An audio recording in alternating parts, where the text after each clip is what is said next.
Hello, and welcome to yet another crowd design session hosted on the Discord server of our insane children via Patreon. This is American McGee coming to you from our underground lair.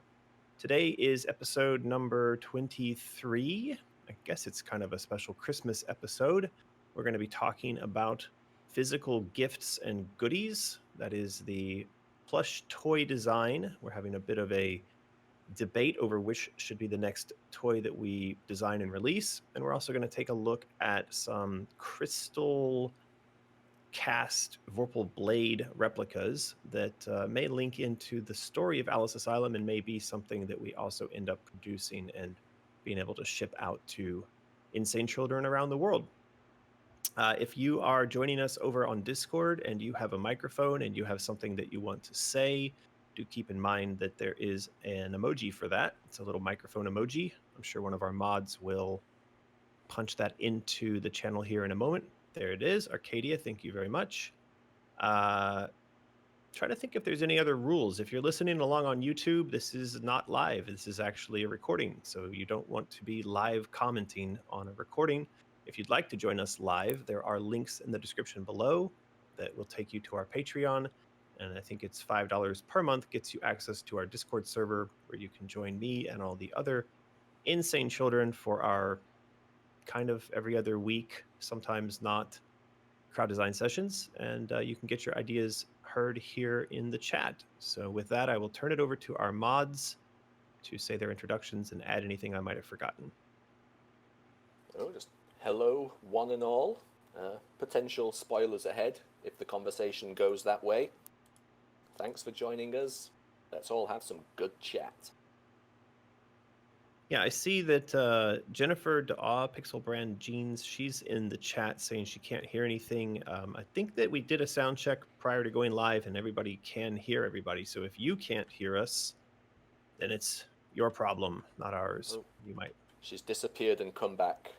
There you Turned go. it off and on again. All right. So if you are joining us and you do have a microphone, do keep in mind it makes sense to mute that from time to time so that the noises of your farts and coughs and keyboards and stuff don't leak through to our recording. All right. I did post up over on Patreon this morning a selection of some of the concepts that we're looking at for a new plush toy. Now, if you're joining this conversation fresh and you don't know about what we've done in the past, we actually have used crowd design to design two separate toys. The first one was a rabbit plush, very similar to the type of rabbit you saw Alice clutching at the start of Alice, of American McGee's Alice. And then I think also made a little bit of an appearance in Alice Madness Returns. But that plush, we went through various processes of design, and then we sought out factories, and then we had the factories produce prototypes, and that whole process we democratized. We made it transparent. We made it so that the insane children could join in and have their voices heard on which direction the design would go. That kind of thing also helps us to make it obvious to everybody sort of the work that goes into making something and the kind of investment in terms of time and capital necessary to produce something. And it's kind of an interesting way, I think, of opening up this process of making merchandise because it kind of introduces the customer, us, you, from the very first stages, and it turns that process into kind of a pre-sales slash marketing slash creative involvement process, which I think might be, kind of a future for product development. Anyway, after we proved the model with that, with the rabbit, we then went on and did a Cheshire Kitten plush, and I think both of those turned out pretty well. I think with the cat, with the Cheshire Kitten, we found that we were sort of pushing the technical capabilities of the factory that we'd partnered with.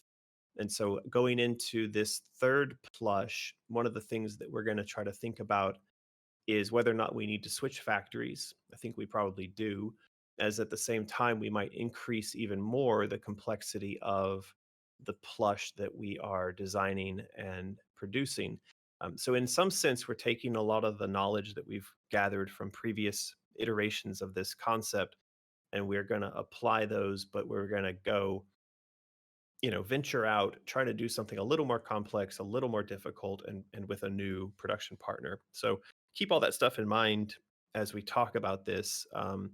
That we've got some experience here, but it's still a learning process. And if you've got any ideas on how to improve it, not to mention ideas on which plush you like the best, let's get all those out there.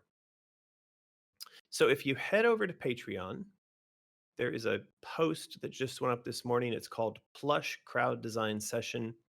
And at the very top of that page is the Denial Alice. We've also got a mock turtle plush concept, a caterpillar plush concept, and an insane asylum Alice plush concept. And just before the stream started, Jennifer, who's also here in the chat, she sent over this Hatter plush. And so I've just now put the Hatter plush into the chat. Hopefully, if you're watching on YouTube, that'll get highlighted. So I'd like to hear if anybody's got any initial feedback. Don't leave me hanging here with crickets in the microphone. If you've got a mic and you've got something you want to say about the plush process or the plush designs we've presented so far, then go for it. Anybody? I'm a big fan of the caterpillar that Jen did. I mean, everything else, obviously, the turtle looks good, but we talked before that possibly the caterpillar is probably the most well-known of things that we're suggesting now. And it just looks like it'd just be really cuddleable. And you could use it as a pillow and stuff. I think it ticks most of the boxes for me.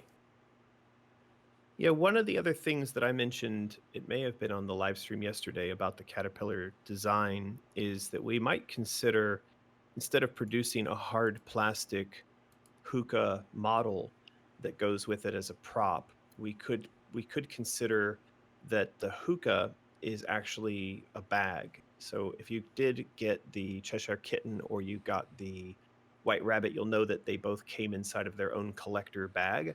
Now imagine a bag but cut and manufactured in the shape of that hookah pipe and with the appropriate patterns on it and whatnot, and a carry handle at the top, and that the caterpillar could be placed inside of. Now you've got the hookah sort of prop, but in the form of a very cute little bag that you can carry around. I mean, we could even go so far as to model the pipe that you see coming out the side with some sort of little doohickey at the end. Maybe it's a little wallet or something at the end of that string, right? So that could be quite fun because then it's like with the other two sets, it's a plush, but it's also a plush that contains something useful in everyday life. Any other thoughts? With what we just saw and the Mad Hatter, I think that is an idea, but it might be fleshed. How possible. But the big thing I see is that. Magus, you're cutting out almost 80% of what you're saying. I can't hear, so maybe you got to speak up or. I'm just having a great tech day. I'm just saying that I think the Mad Hatter is a good look. I know we just kind of had the sketch come in. I don't know if people have taken a look at it or not. Yeah, I think if you were to go around and ask people to list in order their most recognizable or iconic, or sort of did the test on the street of, name 5 characters from Alice in Wonderland, probably the Cheshire Cat and the Mad Hatter would be the first 2 names that came up after Alice. I could be wrong. Kind of curious, when everyone here in the chat thinks of characters, what's the first ones that come to mind? I see that Truth Decay has got a bloody microphone, so let's hear what Truth Decay has got to say. Blink. Hello. Hello. Okay, I'm here. Cool. Merry holidays. Yeah, happy Festivus. I just wanted to put out there that personally, I like the idea of an Alice plush, but I think that the designs we've seen so far they're a little too stylized for my taste. I realize that complexity, realism adds to cost. But that's just kind of my opinion of what we've seen so far on that front. Okay. Well, I think it's an important point to discuss as to why. Why are we doing simple designs? Why are we doing stylized? Because, so the stylization kind of flows from the simplicity. Well, why are we sticking to simplicity?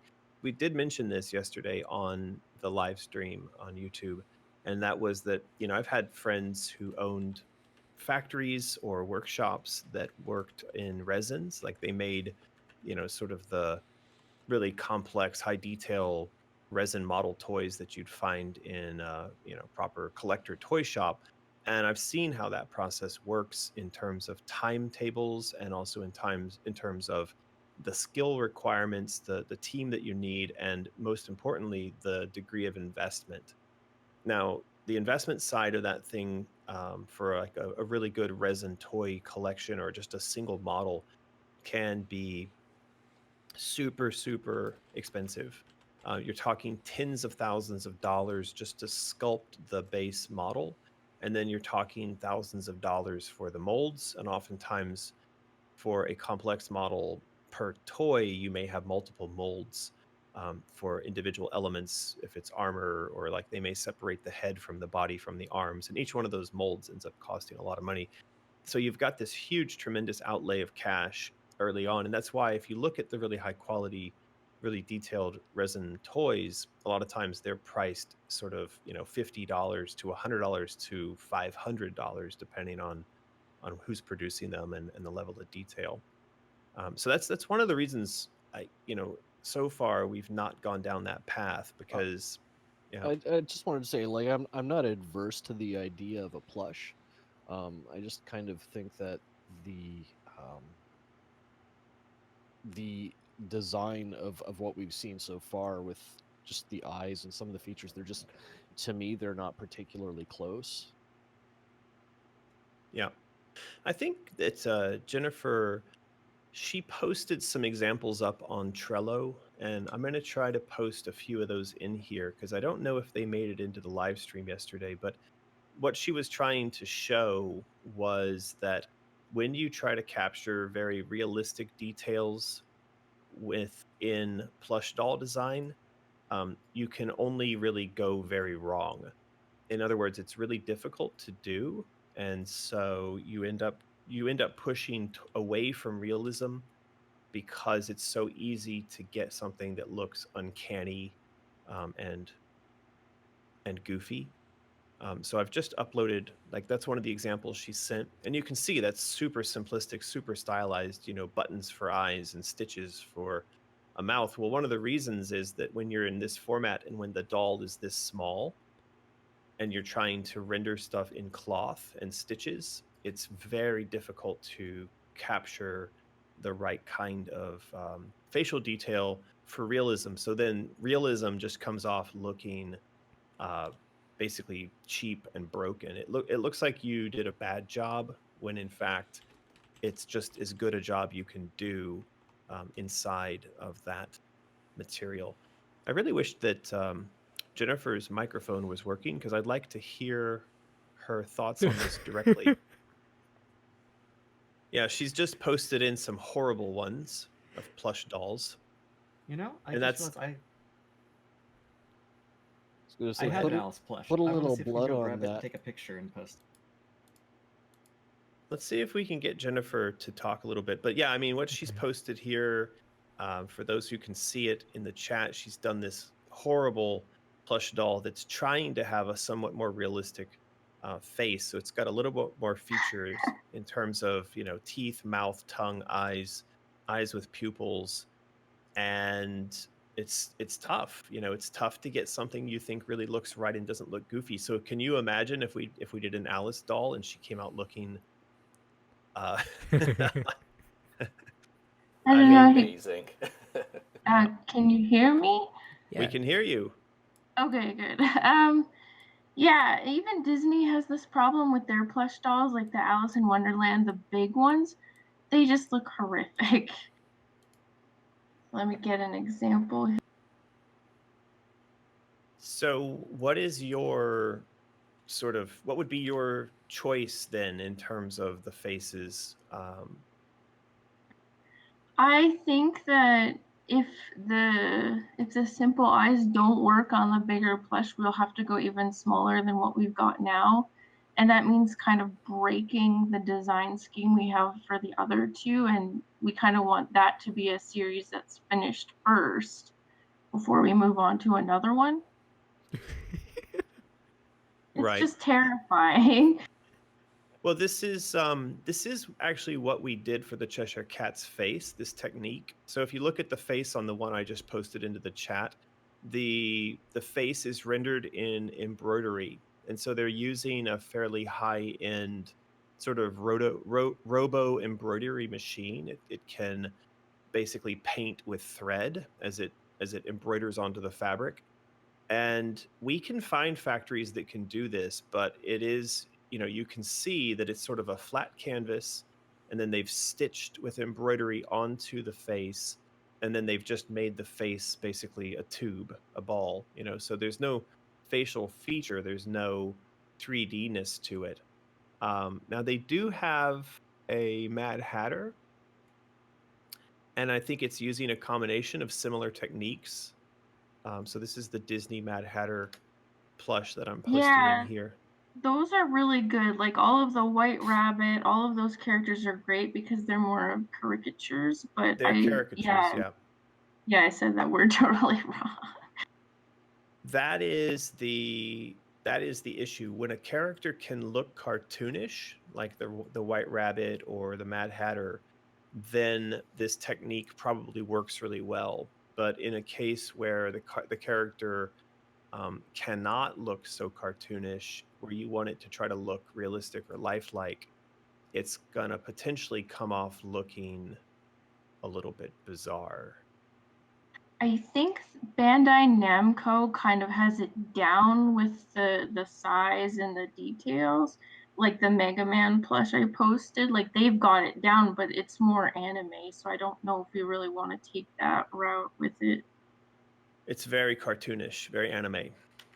Yeah, and it does work. I mean, they've managed to figure out how to stitch together these shapes to create this chunky doll that's got the right silhouette, and it's like the other elements are textures that are painted onto it, so you get the story told. But if you were trying to do that with a realistic humanoid character, it's going to come off pretty weird. That's a funny looking Joker. Mega says yes. Horrid thing. So Jen, what is your preference for which one we do next and why? I'm still kind of stuck on the straight jacket, Alice, but I think if I take my personal bias out of it, I really like the caterpillar with the hookah bag that you were talking about, because I was trying to figure out how to fit the hookah into how his design works, but the bag would be perfect. Yeah, I mean, I just thought about that when we were chatting just now, that the hookah-shaped bag plus the idea that there's a small coin purse or wallet in the shape of the wand at the end, that could actually be pretty cool. And like the mock turtle got a much better reception than I expected to, so he's also another possibility. I just think the animal characters, there's so many of them, and they're less risky in terms of design than trying to go with the bigger humanoid Alice, as much as I'd like to see that. One of my concerns about the Straitjacket Alice is that the people saying no about Straitjacket Alice are doing so with incredible vehemence. I mean, there's a sort of like, it's not that I don't like it, I hate it kind of thing going on there. And I'm really concerned that, if we produce a Straitjacket Alice, and you've got a fair amount of people from the get-go saying, I'm not interested in that, it could kind of tank it, right? It could mean that it just doesn't pick up any interest. I think if she was like those bag clips I was showing you, like a tiny little straitjacket with, the hollowed out eyes, I think that would be less of a risk, because a lot more people are just going to want to be like, oh yeah, what the heck, I want a little straight jacket Alice for people to ask me what that is hanging off my bag. But to have that kind of on your desk staring at you, I think that's what bothers a lot of people.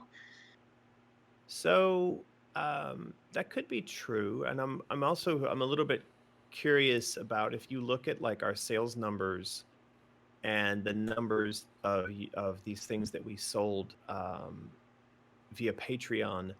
Martin, do you have off the top of your head how well the White Rabbit plush did versus the Cheshire Kitten? Because if I look at just the sales on Mysterious, the White Rabbit sold 4 times more than the Cheshire Plush Kitten. Now you have to take that in. You have to take that in context of the fact that the rabbit has been in the shop a bit longer, but I don't Yeah. think that it That's was what in I the was shop. curious about. Off the top of my head, I don't really have any numbers. I think on Patreon, they kind of, at a last minute push, they kind of balanced out Yeah, at two and a bit thousand, I think. yeah, I think that's right. I think that on the initial, but I felt like somehow the Cheshire Kitten almost didn't get quite as much love as the It was White Rabbit. August. as It was you It was would August harder see to too. get going. Yeah, August is very difficult. Yeah, That's kind of what I wanted to know, because there is a tendency, like when you first do a new product that you've never done before, there's kind of a high, and then there's a decline each successive. So doing the human, like kind of as the third one, is very risky. I'm sorry if I'm getting too businessy here, but yeah, no, like it's what. the Well, that's actually what I wanted to do today. I wanted to open up this process, especially some of these details, so that when people are helping us to make the decision, they are doing it based on more than just, oh, I like the look of that or I don't like the look of that, you know? I'm just very much, from a numbers background and a media design. So I'm like, I really don't want us taking this gigantic risk that, is going to, chop a finger off basically to pay for, and then it doesn't return a hand. Yeah, yeah, exactly. So I think you're saying that you are a fan now of the caterpillar and of the hookah pipe. I mean, would that feel like a good secondary to look at? Definitely, because my concern was how to fit the hookah into the character, because you can't not have it. And my idea was off in the woods with the necklace, but I think the bag fits much better, and it's not as expensive because we don't have to get another cast and all of that stuff. Right. So Greg Octo Chicken has a comment here. He's saying it's not really recognizably Alice. He's referring to the straitjacket Alice, and it is disturbing in a way that might be harder to push at a random person to get them excited about the series. He says, I suspect a potential reason is perhaps people spent their money on the White Rabbit and then decided to pass on the second. Even I was hesitant on getting Cheshire at first, thinking, oh, I already have a plush. Do I really need a second? There's a couple of points to unpack in here. I think the first one is understandable that, some people just don't want a super creepy, weird straitjacket doll sitting on their desk. That's fine. And then the second part is echoing what you said, Jen, in that, if they've already bought one plush, they think maybe I don't need a second. So, yeah, what do we do with this? So the way you tell that something is going to continue is if when you announce the new product, it kills the first edition's sales, and that did not happen. So the rabbit continued to sell despite that we had the Cheshire coming out. So that's a good indicator that the third one is going to be difficult, and it has to kind of up its game while still not breaking us more than making any of the previous versions. Right. Okay, well, let's shift gears for a second. I just tried to upload something that doesn't seem like it wants to. What is that? It's what people finally figured out how to say GIF properly. What is that? Why has it This got is a a weird? GIF specifically. Let's try this again. No, I think that it's doesn't. an that Apple- JPEG, that GIF. I think it's an Apple format. It's like No. the child of GIF and GIF in one horrible format. All right, let me see if I can't fix it. Oh, give me a Yeah, second. what is that? It's Oh dear God. Hold on a second. Here, I got it. Did you?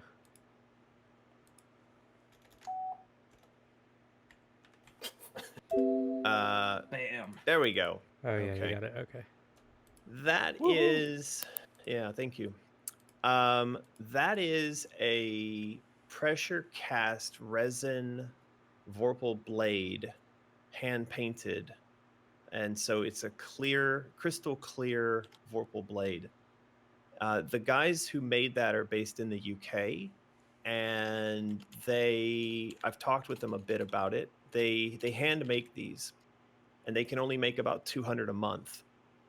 And their production cost for this is probably 4 to 5 times more than, say, what we spent on one of these plush toys. But it's pretty effing cool. It's like really high quality, and it's quite unique, and it's very much geared towards what we're doing with Asylum. I talked about it a little bit yesterday on the live stream, how if we understand that Alice in Asylum is trapped inside of a snow globe, and then we imagine that Alice, adult Alice, outside of the snow globe is trying to get a message through, get a tool through to young Alice, to little Alice inside the snow globe. The Vorpal blade being pushed through sort of cracks the globe, and it, on landing on the ground, it's this crystal Vorpal blade. It's this thing from outside of her Wonderland, and then she wields that and uses that among other things to deconstruct this Wonderland she's trapped in. So there's that. I'm kind of curious what the reaction is to maybe we pursue this. It's pretty awesome. I was wondering, this is like just me going back to my ye olde Dungeons and Dragons-y playing days. Isn't Vorpal the name of the metal? So is Crystal Vorpal Blade a bit weird? No, so Vorpal Lewis is- Carroll. Go ahead. I was gonna say D&D Vorpal is an effect that allows you to decapitate someone on a critic. Ah, okay. But it's And also then- important to keep in mind that Lewis Carroll was the inventor of the word Vorpal. That's correct. Right. And then D&D and other, books, creations, games, whatever, they borrowed it. Yeah, he never said what Vorpal meant. Correct. I'm looking at the wiki now, and yeah, he didn't actually say anything. So that's Yeah. good. It saves us the trouble. Yeah. Jabberwocky was full of nonsense words. Well, the more you Right. know. So there's a couple comments I want to touch on here. I see that Truth Decay is he says, so sell them for $200. I'd pay that in a heartbeat. My comment about being 4 to 5 times more expensive was on the cost to manufacture, not on the retail cost. So in other words, these might cost, $20 to manufacture, and then we might turn around and sell them for like $100 or $120 or something like that.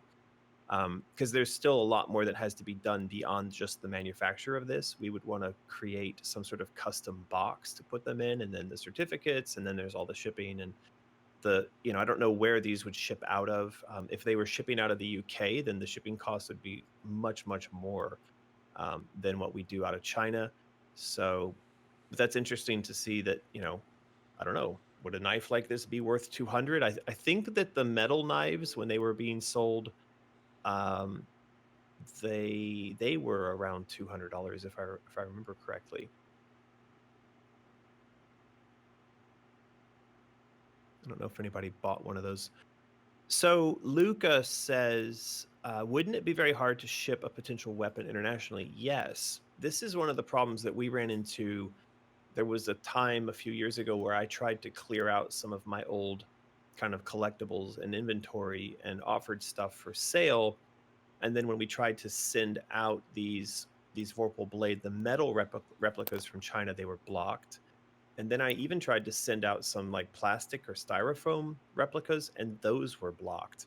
And so what we found was the only way you can ship knife-like items from China is via a special shipping service, which at that time we didn't have access to, we didn't care about. But if we were to try to make this into a product that we make and sell, we'd have to solve that problem. Yeah, I do know someone I know a warehouse that ships weapons, different kinds of weapons. So I wonder, I'll ask them what the logistics are on that one. Because they have a huge warehouse in St. Paul for that kind of thing. So I'm wondering if they can do blades as well. I'll have to ask them what the law is on it, but it's possible. I know that much. Well, we'd have to figure out first, where are we manufacturing these? For global shipping, the cheapest obviously would be China, although that may not be true, after first or second quarter of 2020, because Yeah. the Trump has dismantled the international mailing union. And so these countries are all going to be able to start charging their own prices, which could mean that shipping stuff from China to the US becomes incredibly expensive. Hard to say. So we need to figure that out. Where are we making them? Where are we shipping them from? Which that doesn't necessarily have to be the same place. We could still make them in China, ship them in bulk to the US, and ship them from the US to the rest of the world. Hard to say. I'm looking at your comments again really quickly here. So Greg says it's absolutely gorgeous, the knife, and I have a full-scale model of the Vorpal blade that tied into AMR. Yep, I've got that too. If it was at a similar price point and size, I would buy the crystal Vorpal blade to display with it.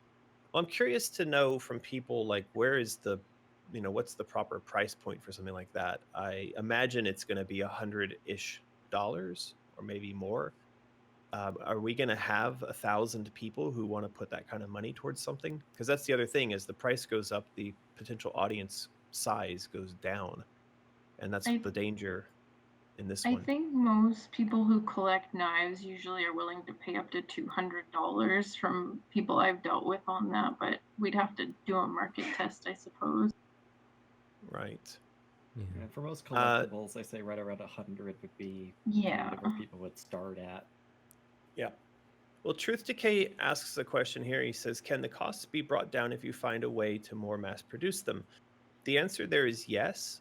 This workshop in the UK, they said, look, we can make them. We're going to use these certain techniques, and they're touting the fact that theirs are going to be very high quality. If we were to mass produce them, say here in China, maybe the quality won't be so good. I mean, I think the quality in China can actually be very good. It's a question of quality control and paying getting what you pay for. So with our Cheshire kittens, for instance, more than a few people wrote in to say that like their cat arrived missing a leg or with an arm sewn on backwards, which didn't have to be an issue. Like if they just had basic quality control at the factory, but clearly they didn't. So I would hope that mine would come with 8 legs, because then it would be the Cheshire octopus, but Octocat. yeah, Martin tried unsuccessfully to tell people with the funky ones that they were special, but I don't think anybody really bought that.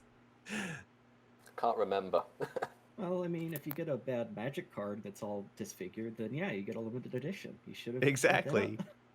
Yeah, we tried. It didn't work. So Lucas says, I will get this if I have to sell a kidney. Well, in China, that can be arranged. Greg says he thinks he spent around $75 to order the full-scale Vorpal. Yeah, if it was the one from Epic Weapons, I think that was the name of the company. I believe that they started off at like 75, but there were times where you could find them on eBay for up to 300 because they became quite rare.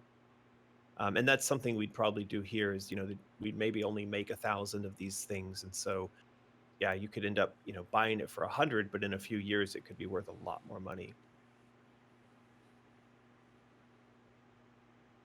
Yeah, so Truth Decay seconds that idea. He says do a limited edition, numbered in limited quantity. So, in the case of this blade, I would actually suggest that. I would say that this would be one of those times where we would limit it to say 1,000, and it would be numbered, and it would come in a special box and with a special certificate, because it is going to get into a price range that I think warrants that. And Greg says the certificate could read like a note from Shadow Alice to Child Alice. Yep, that's exactly right. It's a good idea, Greg. I wouldn't spend more than 100. I hope it would be a little lower, says Rose Labyrinth. Yeah, I understand the sentiment. And maybe do a poll or pre-order test, says Arcadia. Yeah, we can do that. I mean, I'm always a big fan of trying to pre-test what it is we're thinking about making, and that's why we're here today, is to kind of get a sense of, you know, what do we want to build next.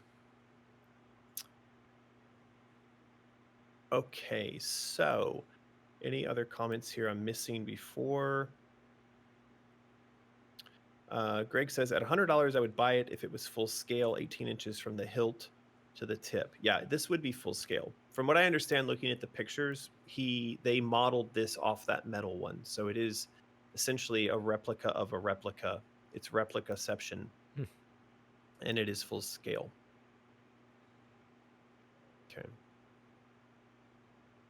Okay, so that is the crystal Vorpal blade. Now, another thing that we had talked about doing as the next collector physical item was a snow globe. And I've just pasted a very simple example into the chat here. And in the time since we began this conversation, I've actually now seen that China produces some pretty crazy, some pretty wacky snow globes. They have like little motors inside of them, so that they are constantly spewing like snowstorm business around all the time. I don't know if you guys have seen those or not. I have not, but I can imagine them. Yeah, so the ones I've seen now, and I think Ian and I are going to take a trip to Iwu to go find the source of all crazy snow globes. But some of the ones that I've seen recently, they have some sort of little motor squirter generator thing inside, and it makes and they're filled with liquid, right? But there's some kind of pump in there, and it keeps the contents in constant motion. Plus, you can have lights, and you can have things moving around. Like there was a Harry Potter one I saw that was pretty cool, which let me see if I can find that. It actually had the Hogwarts train on a track which ran around the base of the globe. Ooh. Here it is. I've got it. Give me a second. I will paste that in there. There you go. You're a lizard, Harry. So there's the Harry Potter one. I don't know if the snow is auto magic in there, but there's a little Hogwarts train, and I think that it woots around the track while the snow globe does its thing.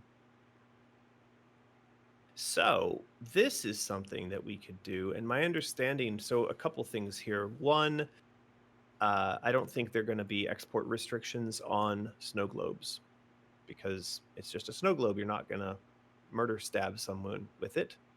And I also think that the sale, like the cost for us to sell one of these things, the cost to make these things will probably be a lot less than the price we've been quoted on those crystal Vorpal blades.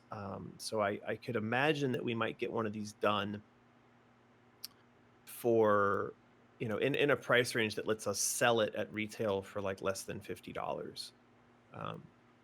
And there's obviously a lot of space on these things to do all kinds of fun design stuff. Yeah, so Magus is saying we could have a burnt house on the inside, and then it's, instead of snow, it's actually ash. And I like that. You That's put pretty an LED inside the house too, so it looks orangey red. Yeah, and maybe like a little charred body with a little motor. So like I'm about to type that. And then maybe every once in a while it just randomly it like whispers like Alice, you know, like it just, you're sleeping and it's like, help us, Alice. Something like that. Yeah, so I mean, all these things are possibilities, and there are actually LED light up, interior globes. They can play music, so we could even maybe look at getting a music box so it plays some bit of the theme of one of the games, and paint some art on the base, have a light inside, have a little snow generator inside. That could be pretty interesting. We could get one that is the Cheshire with Roger Jackson's voice just insulting you randomly. Huh. Yeah, we could talk to Roger about That that. would I'm be sure. funny. I'm sure he'd be down for that.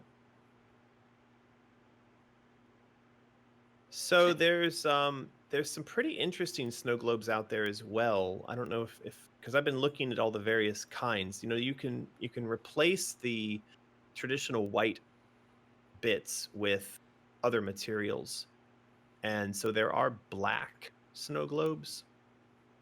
So you Ash it can up. imagine, yeah, exactly.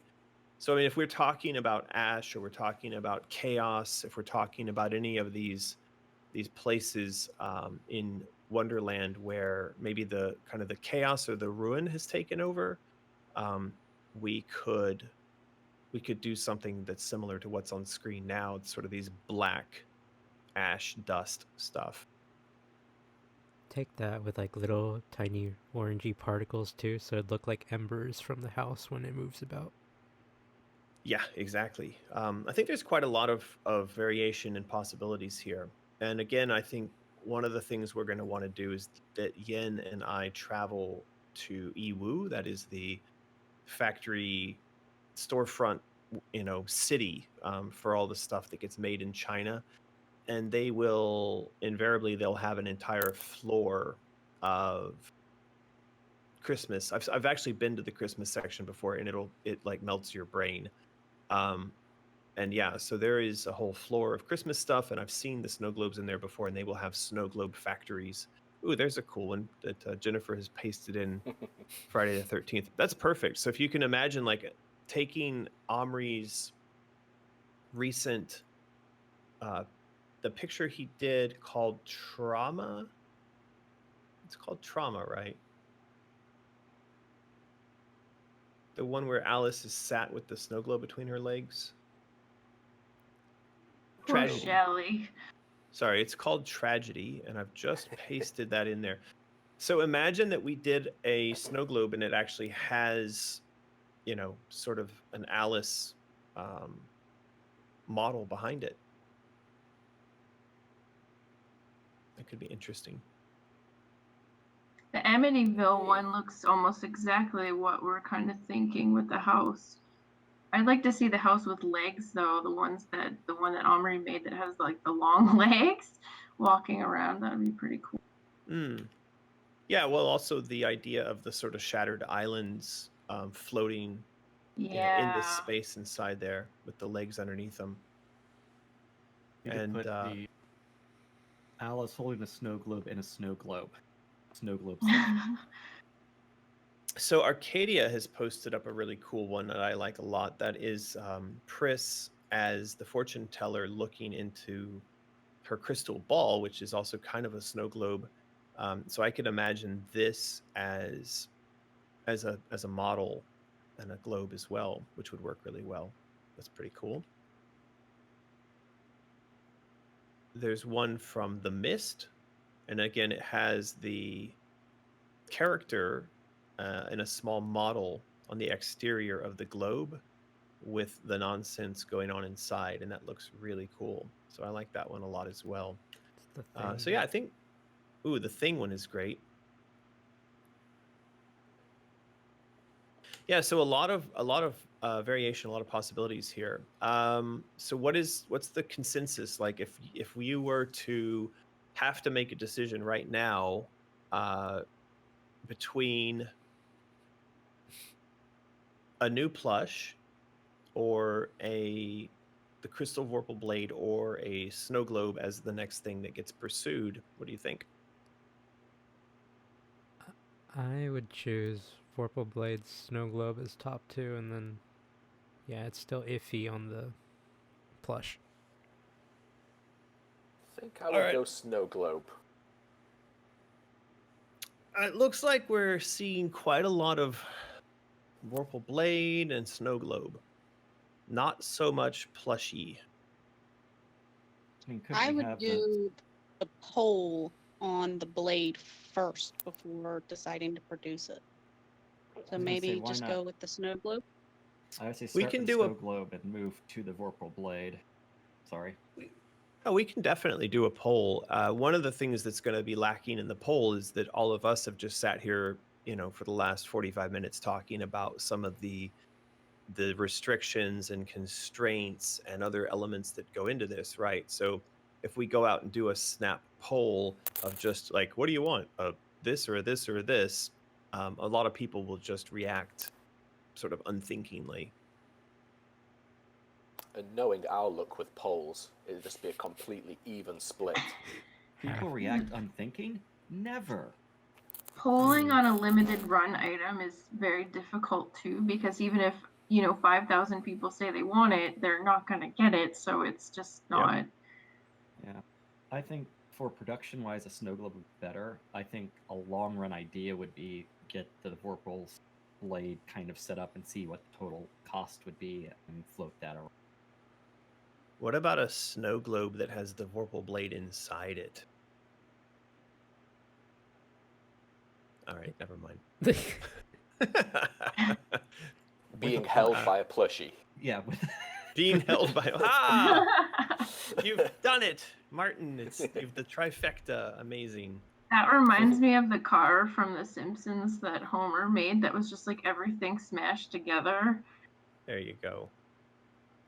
I'm getting old, as you can tell, because nobody remembers that episode. I remember No one that. remembers the new Simpsons. The old ones are still.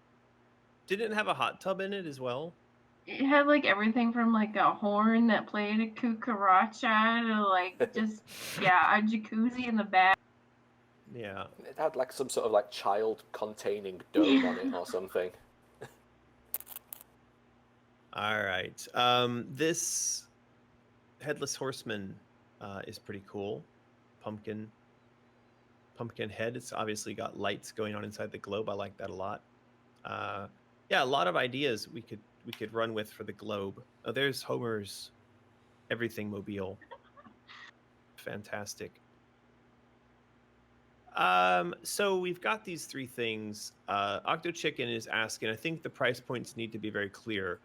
Snow Globe is a Snow Globe 50 or 60? Is the Vorpal 100 to 200? Yeah, so we haven't really gone out to try to price Snow Globes yet. I don't know. So I'm going to be kind of guessing a little bit here, but I'm guessing that the least expensive thing to produce and sell will be another plushie. So that's probably, again, sort of in the 35 to 55 or 45, whatever we were, $45 price range. A Snow Globe will probably be a little bit more, like 50 to 60. And then, the Vorpal would be up in the $100 range. I think trying to sell the Vorpal Blade, like if we tried to sell it for $200, I think it instantly becomes a very, very much like a kind of limited collector item. So I'd prefer we kept the Vorpal Blade down in the sort of $75 range or something like that.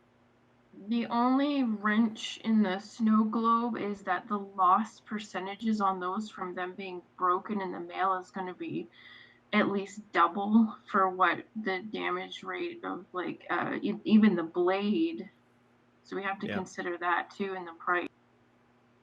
Yeah, that's definitely worth taking into consideration. The material they're using is acrylic. It's a poured resin, and it actually tends to be really tough. So that's good. Yeah. I think unless somebody did like we see them do with our art tubes sometimes, which is like bend it completely in half, I think it'd probably be pretty okay. But I think it necessitates a shipping box that's got some sort of padding inside, So the Hallmark mass-produced snow globes, even the moderately detailed ones, are about $45. So that's kind of the floor in terms of them, and the ceiling is $75, just about. Yeah, I mean, I'm seeing ones that are on Amazon with sort of decent levels of complexity that they're asking $50 for. Yeah. but I'm also seeing some pretty crappy, clearly sort of just quick and dirty made Chinese mass-produced garbagey ones that are $30. So there's an example of a $30 one.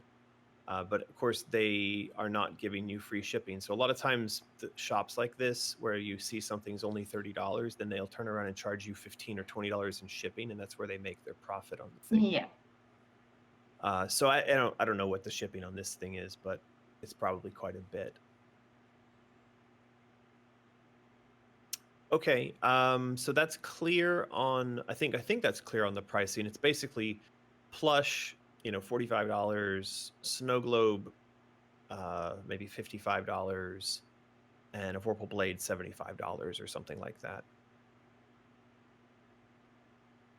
Yeah, like a Victorian lantern would also be cool, like this one they've got there with the handle on it. I've seen those in person, and I feel like they just kind of come off a little cheap. Yeah. I don't know how everybody feels about that. I just, when I look at this, it doesn't feel like something I would put on my shelf. I like sort of minimalist stuff to go on the shelf, and this just feels a little clunky, and like it's going to get knocked over, and it's going to be difficult to clean the dust off of. And the shelf height width too is always an issue. The taller it is. Alice on M Street brings up a good point. That is the crying Alice statue that is featured in the 2 games. That would make a really cool snow globe. Oh yeah, definitely. Yeah, could we Well, have Go the ahead. ability to have her actually crying, as you said, have it the functionality there. Well, how about this? We basically have these 3 options in front of us right now. And it's the holidays, there's not a big hurry. All these factories are shut down now, and all the guys that we're talking to for various stuff, they're all shut down through to the middle of February. So January is just kind of a lost month. So what I'm thinking is Yin and I'll do a trip to Iwu. We'll collect a bunch of information on factories, not only basically for all of this stuff. So we're going to try to find some new plush makers, toy makers in general, and we're going to try to find some snow globe makers, and we're going to try to find some Vorpal blade makers, and then we'll come back with some ideas on how this stuff gets made, lead times and production costs and minimum runs and all that kind of stuff, and then we can kind of hash it out a bit more. That sounds all right to everybody? Yeah, sounds good to me. Sounds Okay. good. We're getting close to the top of the hour. Does anybody have any last kind of questions, thoughts, suggestions, complaints? How's the pins going? Did you get any samples or any updates? Yeah, Martin got email that contained actual picture of the output from the factory. I'm hoping that that's still left. Okay, here, I'll paste these in. I'm excited for those Still ones. kind of early doors in the process, but it shows that they've definitely got the detail that we were looking for. So there's a box full of them. It's not very interesting to look at. And, Can see the shapes. and then here, There you go. there's a close-up. So that's a Cheshire and a hat that are on one stem from the casting process. That's looking Oh, pretty it's good. interesting they threw them on the same mold. Yeah, that is. Yeah, I imagine they're putting as many on one mold as they can. They probably, that's why they're on a tree. I don't know, I worked in a jewelry shop. So when I worked in a jewelry shop, a lot of times when you did rings, you did a tree of them. And because a lot of times when you do them one by one, you get failures. But when you do masses of them, then you can get a tree of them and you yank the failures off and recast them. Huh. Just a lot faster that way.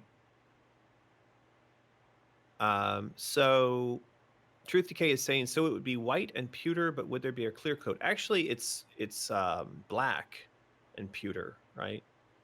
Yeah, we were hoping for the stain on the. I think it's a stain where they do the inlays are kind of the lines are black, but the whole thing is pewter, like the old, you know, Doctor Octopus rings and stuff like that. Yes, that's exactly what we gave him as an example. So what we should expect to see is, or I shouldn't say, we didn't give him Doctor Octopus. We gave him the James Bond. Oh man.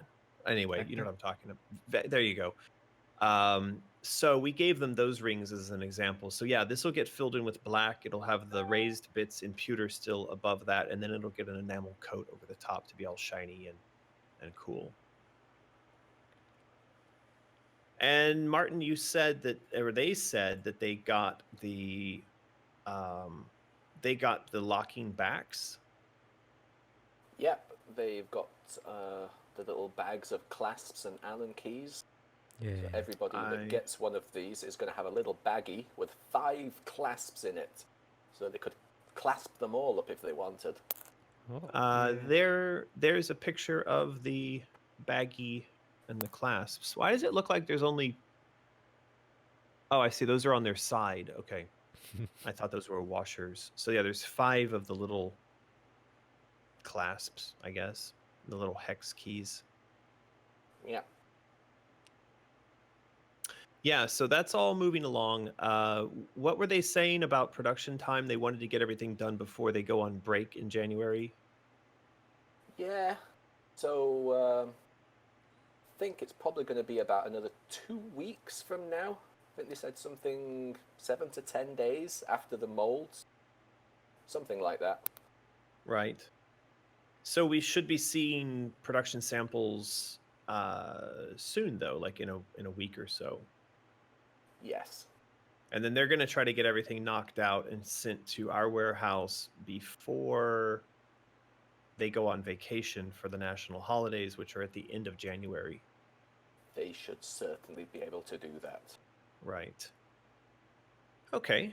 So yeah, that's all in progress and moving along quite nicely.